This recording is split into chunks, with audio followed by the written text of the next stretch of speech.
Hey there everyone, it's your boy B3, back with another kicking graphic novel review.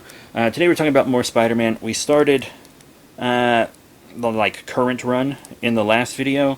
This time we're going to continue the Nick Spencer run that I should have finished reviewing forever ago with The Amazing Spider-Man by Nick Spencer, Volume 4, Hunted.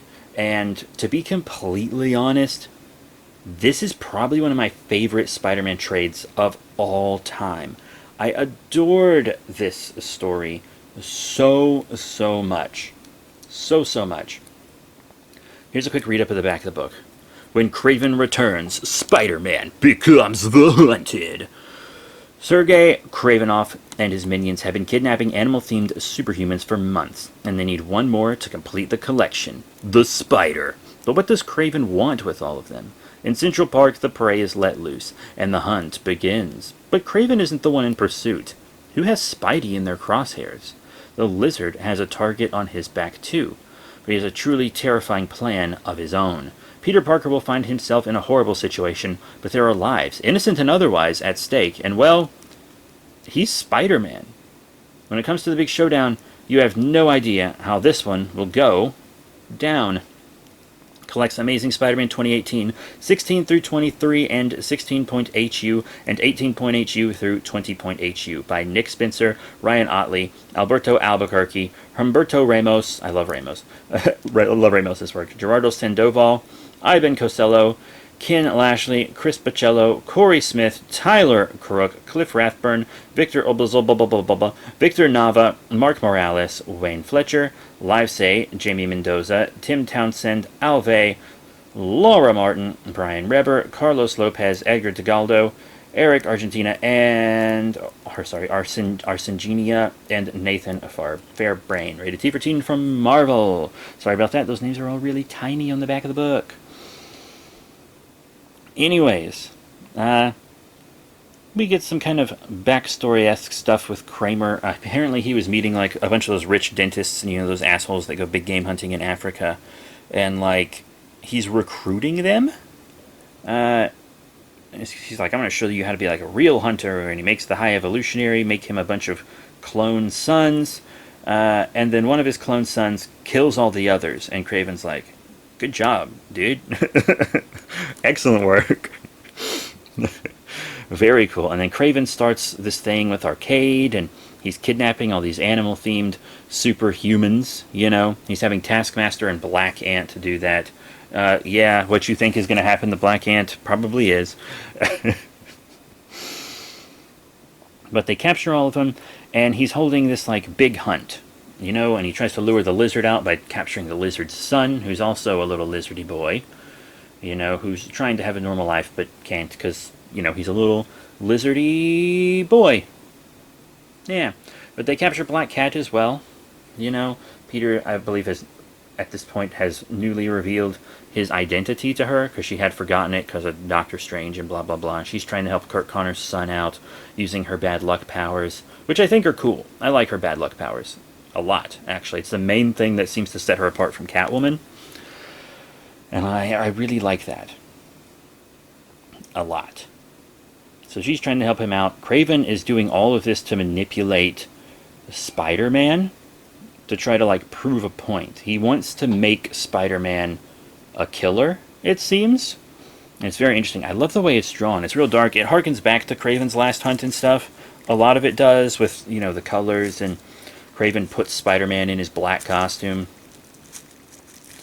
and whatnot, and dumps him out there with all these animal-themed supervillains and stuff. And then, you know, all the big game hunters that Kraven's been training and stuff, he sends them out via, like, these drones, these, like, humanoid drones that increases their speed and strength and stuff. And they think that if their drones are destroyed, they're just powered down and they're out of the game. But if their drones are destroyed, they die, because Kraven's like, there's no point of the hunt if there's no risk. You know, you're not real hunters if you're not risking your lives out there. So it's him, you know, he's kind of fucking with them as well. But he also gets, like, a ton of money from them all.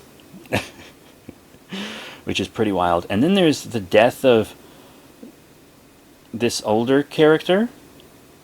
Like the Gibbon. And I'd never heard of The Given before this.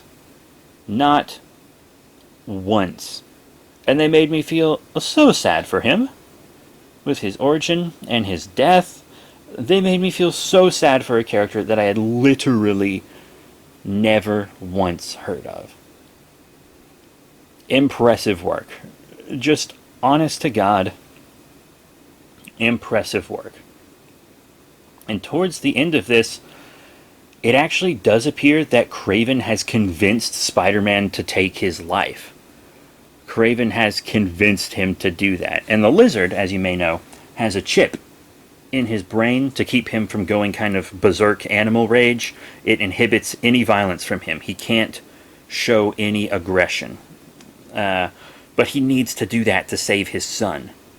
So he rips the chip out, and Kraven's like, look at that. Oh, he's going to go full berserk Lizard.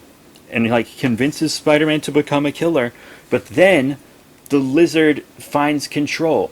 He finds control of himself in order to save his son. And this is the same Lizard that once ate his son. Remember, this is a clone of his son, who does have his son's soul in it. That has been confirmed by mystics. It's a really insane book. It's incredibly well written. The art is just great. Taskmaster and Black Ant have just an incredible romance. I love how heavily Black Cat has been used in Spider-Man stuff recently, which I'm sure is just because of Catwoman's heavy use in recent years. You know, Black Cat, as I said in the last review, just seems to mirror pretty much everything they do with Selina Kyle over at DC. Selina Kyle becomes a mob boss, Black Cat becomes a mob boss. You know, Selina Kyle comes out as bisexual, Black Cat comes out as bisexual, even though they both always had that energy. Really had that energy. So, Kraven tries to convince Spider-Man to become more like him, but then Kraven finally sees the light. Spider-Man has convinced Kraven to become more like him now. And it's insane. Kraven even gives his life to save Spider-Man. He has this epiphany and this truly beautiful monologue. But then, it's like a beautiful end for Kraven the Hunter. But as we all know, in corporate comics, there can be no real end for a character. So Kraven's, clone son kind of just becomes the new Kraven the Hunter, and it's like a back-to-basics Kraven the Hunter. Which is fine. It's cool to have him.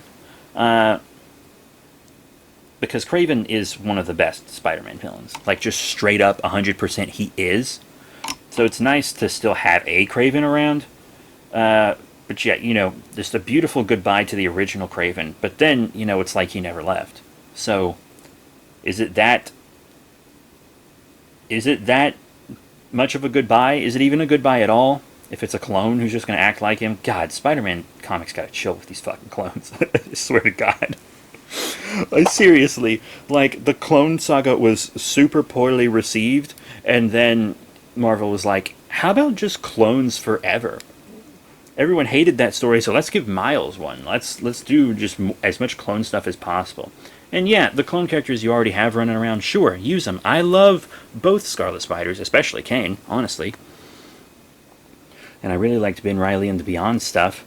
But, hey... give the clones a bit of a rest, maybe, that weren't already established. Let's just chill out with clones, And of course we still get more stuff with our creepy millipede guy and the chameleon. There's a lot of chameleon stuff in this run. But this was an incredible book. It's one of my favorite Spider-Man trades. I highly recommend that you check it out. It's excellent. It really, really is excellent. So that's it. Thank you all very much for your support. Remember to rate, comment, subscribe. Check out all the cool links in the description below. Facebook, Twitter, etc. And yeah, I will be seeing you all next time. Bye for now.